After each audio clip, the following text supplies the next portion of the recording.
ఆదిత్యాయ చ సోమాయ మంగళాయ బుధాయ చ గురుశుక్రస్య నిభ్యే చ రాహవే కేతవే నమః.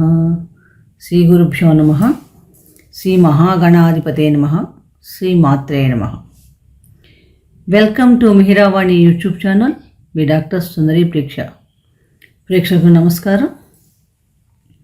ఈరోజు మనం ఈ వీడియోలో శోభకృతనామ సంవత్సరంలో చివరి మాసం అనగా మార్చి నెలలో గోచార గ్రహస్థితి ఆధారంగా ద్వాదశ రాశి వారికి ఎటువంటి శుభాశుభ ఫలితాలు కలగబోతున్నాయి, ఉద్యోగ వ్యాపారాలు ఎలా ఉండబోతున్నాయి, విద్యార్థులకు విజయావకాశాలు ఎలా ఉన్నాయి అనే అనేక విషయాలు తెలుసుకునే ప్రయత్నం చేద్దాం. అలాగే ప్రతికూలతలు తగ్గించుకోవడానికి ఎటువంటి పరిహారాలు చేయాలి అనే విషయం కూడా తెలుసుకుందాం. ఈ ఫలితాలు మార్చి 1, 2024 నుండి 31/3/24 వరకు, అంటే శోభకృతనామ సంవత్సరం ఉత్తరాయణం మాఘమాసం కృష్ణ షష్ఠి శుక్రవారం నుండి ఫాల్గుణ మాసం కృష్ణ సప్తమి ఆదివారం వరకు వర్తిస్తాయి. ఫలితాలకు వెళ్లే ముందు ఈ మాసంలో గ్రహాలు ఏ రాశుల్లో సంచరిస్తున్నాయో తెలుసుకుందాం. ఎందుకంటే ఈ మాసంలో అనేక గ్రహాలు రాశులు కూడా మారుతున్నాయి, అనేక గ్రహాలు సంయోగాలు కూడా జరుగుతున్నాయి. చూస్తే మేషరాశిలో గురు సంచారం జరుగుతుంది. అలాగే కన్యలో కేతువు, మకరంలో కుజుడు మార్చి 14 దాకా, తదుపరి కుంభరాశిలో సంచారం, కుంభంలో బుధుడు మార్చి 6 వరకు, తదుపరి మీనరాశిలో సంచారం, అలాగే కుంభంలో రవి మార్చి 13 వరకు, తదుపరి మీనరాశిలో, శని సంచారం కుంభరాశిలో, శుక్ర సంచారం కూడా కుంభరాశిలోనే ఉంది. అంటే కుంభరాశిలో ఆల్మోస్ట్ 5 గ్రహాలు సంయోగం జరగబోతున్నాయి, కలిసిపోతున్నాయి ఈ మాసంలో. మీనంలో రాహు సంచారం. చంద్రుడు తులారాశిలోని స్వాతి నక్షత్రం నుండి బయలుదేరి అన్ని రాశుల మీదుగా పూర్తి చేసుకొని 27 నక్షత్రాలు కూడా పూర్తి చేసి ధనస్సు రాశిలో మూలా నక్షత్రం సంచారాన్ని ఈ మాసంలో పూర్తి చేస్తున్నాడు. అలాగే ఈ మాసంలో ముఖ్యమైన పండుగలు మార్చి 8వ తారీఖు మహాశివరాత్రి, 14వ తారీఖు నాడు మీన సంక్రమణం, మార్చి 24 కామదహనం, మార్చి 26 హోలీ పూర్ణిమ. కాబట్టి ఇటువంటి గోచార గ్రహస్థితి ఆధారంగా ద్వాదశ రాశుల వారికి ఈ మార్చి నెల ఎలా ఉండబోతుందనే విషయం తెలుసుకుందాం. మకర రాశి ఉత్తరాషాఢ 2, 3, 4 పాదాల వాళ్ళు, శ్రవణ నక్షత్రం 4 పాదాలు, ధనిష్ట 1, 2 పాదాలు చెందినవారు మకర రాశి వారు. రాశ్యాధిపతి శని. రాశ్యాధిపతి శని ద్వితీయ భావంలో సంచారం చేస్తున్నాడు మాసం అంతా కూడా. అలాగే చూసినప్పుడు ఈ మాసంలో ఈ మకర రాశి వారికి 3 గ్రహాలు గోచారంలో అనుకూలంగా ఉన్నాయి సహజంగా. ఎందుకంటే తృతీయంలో రాహువు, ద్వితీయంలో బుధ శుక్రులు ఎక్కువగా అనుకూలిస్తున్నారు. అలాగే మార్చి నెల మధ్య నుంచి రవి కూడా తృతీయ భావంలో సంచారం, అది కూడా అనుకూలంగానే ఉంటుంది. ఈ మాస ప్రారంభంలో వీరికి అంటే ఒక మిశ్రమ ఫలితాలు గోచరిస్తున్నాయని చెప్పవచ్చు.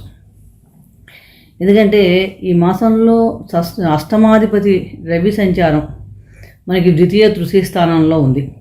ద్వితీయ స్థానంలో సంచారం చేసే సమయంలో అంటే మార్చి 13 వరకు ఎలా ఉంటుందంటే కొంచెం ఆకస్మిక ధన విషయాలు, ఆకస్మిక సమస్యలు రావడం కానీ, ఆకస్మిక ధన ప్రాప్తి, ధన నష్టం 2 ఉండడానికి కూడా అవకాశం ఎక్కువగా ఉంది. అలాగే ద్వితీయంలో అష్టమాధిపతి సంచారం చేసేటప్పుడు సహజంగా ఎలా ఉంటుందంటే చెడుగా మనకి సావాసం సత్సంగం దొరకపోవడం కానీ, వ్యవసాయం కానీ వ్యాపారంలో కొంచెం అనుకున్నంత లాభాలు రాకపోవడం, ధన నష్టం ఇలాంటివన్నీ ఉంటాయి. ఒక్కొక్కసారి ఇతరుల వల్ల మోసపోయే పరిస్థితి కూడా ఉంటుంది. కానీ ఇక్కడ మనకి షష్టాధిపతి బుధుడు కూడా ద్వితీయంలోనే సంచారం చేస్తున్నాడు, దశమాధిపతి శుక్రుడితో కూడా కలిపి. కాబట్టి చాలా మటుకు ఉద్యోగపరంగా చాలా మటుకు అనుకూలంగానే ఉంటుంది. కెరీర్ పరంగా చూసిన చాలా బాగుంటుందని చెప్పవచ్చు. ఒక్కొక్కసారి ఏంటంటే చేసే ప్రయత్నాలు కొంచెం నిదానంగా అనుకూలిస్తాయి. మార్చి 14 నుంచి మనకు చాలా అనుకూలమైన ఫలితాలు ఉంటాయి. తర్వాత మనసు ఉల్లాసంగా ఉంటుంది, బంధుమిత్రుల సహాయ సహకారాలు లభిస్తాయి, ధన ప్రాప్తి, సంతాన సౌఖ్యం ఇవన్నీ కనుక మనకు మార్చి 13 నుంచి బాగా కనిపిస్తాయి. కెరీర్ పరంగా చూసినప్పుడు చతుర్థ స్థానంలో ఉన్న బృహస్పతి అంటే వ్యయాధిపతి తృతీయాధిపతి అయిన బృహస్పతి దశమ భావం మీద దృష్టి పెట్టాడు. దశమాధిపతి ద్వితీయంలో సంచారం. దీనివల్ల మీకు అంటే చిన్న చిన్న ప్రయాణాలు ఉండటం కానీ ప్రయాణాలు లాభించడం కూడా కనిపిస్తోంది. అలాగే మనకి గురు దృష్టి దశమ భావంలో ఉండటం వలన అలాగే దశమాధిపతి రాశిలో సంచారం చేయడం వలన చాలా మటుకు శ్రమతో కూడితే కనుక మీకు మంచి విజయ అవకాశం ఉంది. అంటే కొంచెం ఫలి అన్నట్టుగా కష్టానికి తగ్గ ఫలితం కూడా లభిస్తుందని చెప్పవచ్చు. ఈ మాసంలో కనుక విద్యార్థులుగా చూసినప్పుడు పంచమాధిపతి అయిన శుక్రుడు రాశిలో సంచారం చేయడం మొదట్లో దానివలన విద్యార్థులకి చాలా మటుకు అనుకూలమైన ఫలితాలే ఉన్నాయని చెప్పవచ్చు. ఈ స్నేహితులు కుటుంబ సంబంధాలు చాలా మటుకు అనుకూలంగానే ఉంటాయి. చతుర్థంలో మనకి గురువు సంచారం దశమ భావాన్ని కూడా చూడటం వల్ల తల్లిదండ్రుల ఆరోగ్యం చాలా మటుకు బాగానే ఉంటుంది. ద్వితీయ స్థానంలో రవి, శని మరియు బుధుడు ఉండటం వల్ల కొంచెం కుటుంబ విషయాల్లో కొంచెం పరస్పర వైవాహికం కానీ మధ్య కొంచెం ఘర్షణ వాతావరణం కానీ ఇలాంటివన్నీ ఉండడానికి అవకాశం ఎక్కువగా ఉంది. కాబట్టి ఈ సమయాల్లో మీరు ఏమైనా నిర్ణయాలు తీసుకుంటే కనుక ఆ విషయాల్లో జాగ్రత్తగా ఉండాలి. మొదటి 2 వారాలు కొంచెం ప్రతికూలంగా ఉన్నప్పటికీ 3-4 వారాలు చక్కగా కలిసి వస్తాయని చెప్పవచ్చు. వ్యాపారస్తులకు కూడా చాలా అనుకూలంగా ఉంటుంది. అప్పుడు రాజకీయ కోర్టు వ్యవహారాల్లో కూడా మంచిగా లాభాలు ఫలిస్తాయి. కొత్త వ్యాపార ప్రారంభ ప్రయత్నాలు ఏమైనా ఉంటే కొంచెం వాయిదా పడే అవకాశం ఉంటుంది ప్రారంభంలో. అలాగే ఈ మాసంలో 3-4 వారాల్లో చక్కగా భార్యాపిల్లతో చక్కగా సంతోషంగా ఉంటారు. చిన్న చిన్న ప్రయాణాలు అనుకూలిస్తాయి. ప్రయాణ లాభం కూడా మనకు గోచరిస్తుంది. విదేశీ ప్రయాణాలను కొంచెం వాయిదా పడే అవకాశాలు కనిపిస్తున్నాయి. కానీ రాశిలోనే కుజి కూడా సంచారం, చతుర్థ లాభాధిపతి. కుజి సంచారం రాశిలో ఉన్నప్పుడు ఏమవుతుందంటే కొంచెం ఒక అన్నదమ్ములతో కానీ స్నేహితులతో కానీ బంధువర్గంతో కానీ చిన్న చిన్న కలహాలు రావడం కానీ లేకపోతే వాహన సంబంధమైన ఖర్చులు ఉండటం కానీ ఇలాంటివన్నీ ఎక్కువ ఉంటాయి. అలాగే ఇంటి మరమ్మతుకు సంబంధించిన విషయాల్లో కూడా ఖర్చులు రిపేర్లు రావటం, దానివల్ల ధనం వృధా అవ్వటం ఇలాంటివి కూడా కనిపిస్తున్నాయి. కాబట్టి ఈ విషయాల్లో మనం మొదటి నుంచి కొంచెం జాగ్రత్తలు తీసుకోవాలి. అలాగే వ్యవసాయదారులకి పారిశ్రామికవేత్తలకి తలపెట్టిన కార్యక్రమాలు కొంచెం నిదానంగా పూర్తవుతాయని చెప్పవచ్చు. విద్యార్థులు కూడా మొదటి 2 వారాలు కొంచెం శ్రమపడాలి. శ్రమతో కూడిన విజయ అవకాశాలు ఉంటాయి. వివాహాది శుభకార్యాలకు మటుకు చక్కగా అనుకూలం కలిసి వస్తాయి. మీ ప్రయత్నాలు కూడా చక్కగా ఫలిస్తాయని చెప్పవచ్చు. అంటే మొత్తం మీద ఏంటంటే ఈ మాసంలో మీకు కొంచెం శ్రమ అధికంగా ఉండే అవకాశం ఎక్కువగా ఉంది. అలాగే ప్రేమ వ్యవహారాలు చూసినప్పుడు మటుకు పంచమాధిపతి అయిన శుక్రుడు రాశిలో సంచారం చేయడం, కుజుడు కూడా ఉచ్చ రాశిలో సంచారం చేయడం కాబట్టి మీకు ఇష్టమైన వ్యక్తి భాగస్వామిగా లభించే అవకాశాలు చక్కగా ఈ మాసంలో కనిపిస్తున్నాయి. ఆర్థికంగా చాలా మటుకు బాగానే ఉంది. మీకు ఈ మాసంలో కొంచెం పొదుపు కూడా ఎక్కువ చేస్తారు, ఇన్వెస్ట్మెంట్ ఎక్కువ చేస్తారు. ఆర్థికంగా 3-4 వారాలు చక్కగా బలపడటానికి కూడా చాలా అవకాశం ఎక్కువగా ఉంది. ఎందుకంటే ద్వితీయాధిపతి రాశిలోనే సంచారం చేస్తున్నాడు.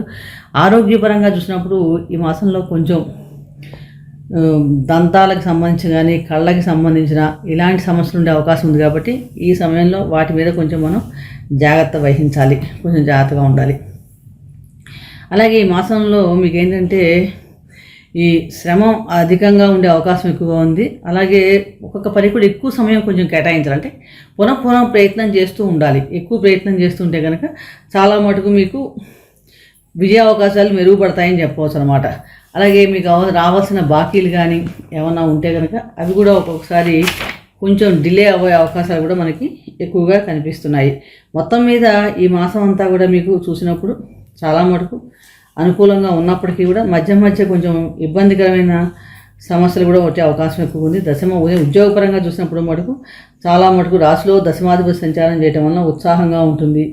ప్రయత్నిస్తే కనుక పనుల్లో విజయ అవకాశం, ఉద్యోగం కోసం ప్రయత్నించే వాళ్ళకి కొంచెం ప్రయత్నం మీద ఉద్యోగ అవకాశాలు లభించడం ఇలాంటివన్నీ కూడా కనిపిస్తున్నాయి. మనకి ఈ రాశి వారికి భాగ్యస్థానంలో కేతు సంచారం చేయడం వల్ల అనుకూలమైన ఫలితాలు రావాలంటే మీరు ప్రతిరోజు కూడా చక్కగా గణపతి ఆరాధన చేసుకోవడం, బుధవారం నాడు గణపతికి గరిగి సమర్పించడం, ఓం గం గణపతి అయిన నమః అనే మంత్రాలు చేయించడం, అలాగే శనివారం నాడు శివాలయంలో శివునికి అభిషేకం చేసుకోవడం, మహాశివరాత్రి ఉపవాసం ఉండి శివాభిషేకం చేసుకోవడం వల్ల కూడా చాలా మటుకు మంచి ఫలితాలు ఉంది. గ్రహం యొక్క బలం పెరిగి అనుకూలమైన ఫలితాలు ఇవ్వడానికి అవకాశం మెరుగ్గా ఉంది. మరొక రాశి గురించి మరొక వీడియో తెలుసుకుందాము. అలాగే రాబోయే వీడియోలో మనం క్రోధీనామ సంవత్సర ఫలితాలు కూడా చక్కగా తెలుసుకునే ప్రయత్నం చేద్దాం. ఈ వీడియో నచ్చినట్టయితే లైక్ చేయండి, షేర్ చేయండి, సబ్స్క్రైబ్ చేసుకోకపోతే సబ్స్క్రైబ్ చేసుకోండి. సర్వే జనా సుఖినో భవంతు, శుభం భూయాత్.